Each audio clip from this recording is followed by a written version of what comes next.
चुनाव को देखते हुए आए दिन पार्टियां नए नए समीकरण बना रही हैं। मुलाकातों और चर्चाओं का दौर चल रहा है। हाल ही में एक मुलाकात हुई धुर विरोधी और कट्टर विरोधी वसुंधरा राजे और हनुमान बेनीवाल की, और ये मुलाकात हुई कैसे, यही चर्चा का विषय बन गया सियासी गलियारों में। कईयों की तो रातों की नींद तक उड़ गई साहब। हम बताएंगे इस वीडियो में कि मुलाकात किस वजह से हुई और क्या खिचड़ी पकी इन दोनों के बीच। सब कुछ जानने के लिए जुड़े रहिए लास्ट तक हमारे साथ।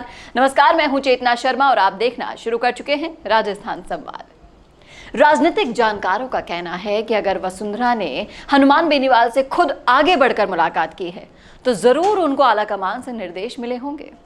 और ये काफी समय से माना जा रहा था कि अगर वसुंधरा को मुख्यमंत्री के लिए आगे नहीं किया जाता तो वो अपनी पार्टी बना सकती हैं। और वसुंधरा राजे ये बखूबी जानती हैं कि इस उम्र में अपनी अलग पार्टी बना लेना कोई आसान काम नहीं है। उनके सामने अनेकों उदाहरण मौजूद हैं जिन्होंने पार्टियां बनाई और जल्दी ही राजनीतिक गलियारों में गुम भी हो गए। कल्याण सिंह से लेकर उमा भारती और घनश्याम तिवारी से लेकर किरोड़ी लाल मीणा तक कई ऐसे उदाहरण मौजूद हैं जो ये बता रहे हैं कि अलग पार्टी बनाकर वो सिर्फ खुद का ही नुकसान कर बैठे हैं और वापस फिर से पार्टियों का दामन थामने पर मजबूर हो गए। और इतिहास गवाह है कि राजस्थान में बीजेपी से अलग होकर सिर्फ और सिर्फ हनुमान बेनीवाल ही अपना कद और पार्टी का वर्चस्व बढ़ा पाए हैं। इसके अलावा एक भी उदाहरण आप नहीं दे सकते। इसलिए ये बात तो तय है कि वसुंधरा राजे कभी भी अपनी पार्टी बनाने का जोखिम तो बिल्कुल नहीं उठाएगी। अब सवाल जो उठ रहा है वो ये है कि वसुंधरा राजे और हनुमान बेनीवाल की मुलाकात हुई कैसे। तो इसका जवाब हम आपको देते हैं। ये तो सभी को पता है कि वसुंधरा राजे राजस्थान में बीजेपी से सीएम का चेहरा बनना चाहती हैं। इसलिए तो जयपुर से दिल्ली तक बार बार भागदौड़ कर रही हैं।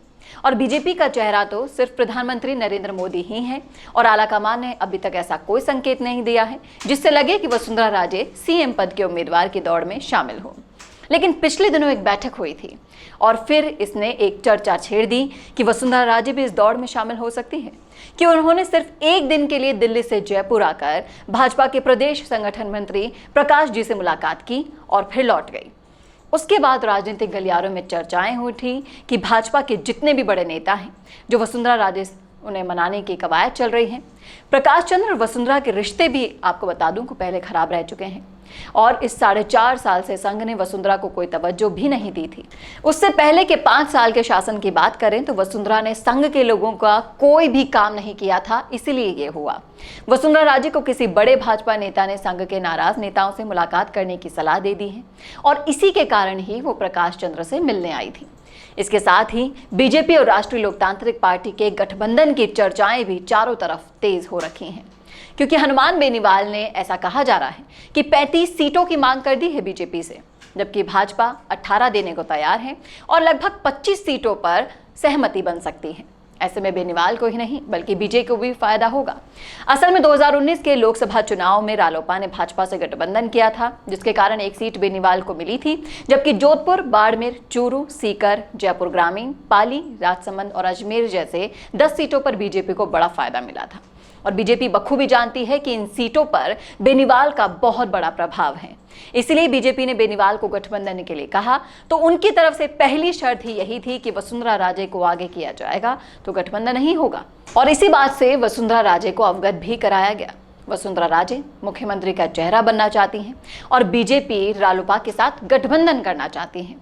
तो इन समीकरणों को आप देखेंगे तो ये दोनों चीजें एक साथ तो संभव नहीं है। तब बीजेपी के बड़े नेताओं ने उन्हें सलाह दे दी कि आप बेनीवाल के साथ समझौता कर लीजिए। उसके बाद बेनीवाल जब इस बात के लिए तैयार हो जाएंगे कि वसुंधरा चुनाव प्रचार करे तो उनको कोई दिक्कत नहीं है, तब जाकर स्थितियां सामंजस्य बिठा पाएंगी। और वसुंधरा को अपना रास्ता साफ करने के लिए ये करना ही होगा। उन्हें चुनाव कैंपेन कमेटी का हिस्सा होना होगा और इन्हें ये जिम्मेदारी तभी मिलेगी जब बेनीवाल मान जाएंगे।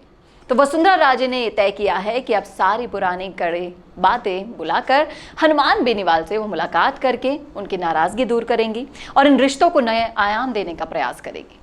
आपको याद होगा जब आम चुनाव में बीजेपी वालों का अलायंस हुआ था तब वसुंधरा राजे सीन में नहीं थी। ये बेनीवाल की वजह से ही हुआ था, क्योंकि वो कह चुके थे कि अगर वसुंधरा राजे यहाँ मौजूद रहेंगी तो वो अपना गठबंधन या अलायंस नहीं करेंगे। तो आपको बता दें कि ये दोनों चीजें तभी संभव हैं जब इन दोनों के बीच में सहमति बनेगी और उम्मीद ये जताई जा रही है कि ये दोनों साथ में आएंगे, तभी 150 सीटें बीजेपी जीत पाएगी। नहीं तो दोनों के समीकरणों का उल्टा प्रभाव राजस्थान की राजनीति में देखने को मिलेगा।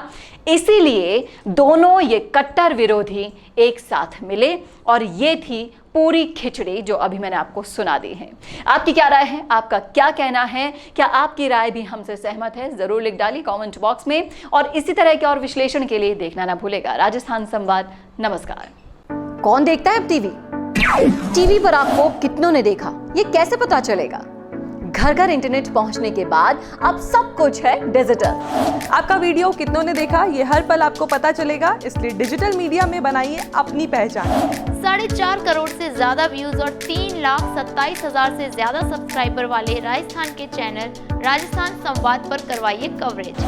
ज्यादा जानकारी के लिए व्हाट्सएप करें 7339900549 पर।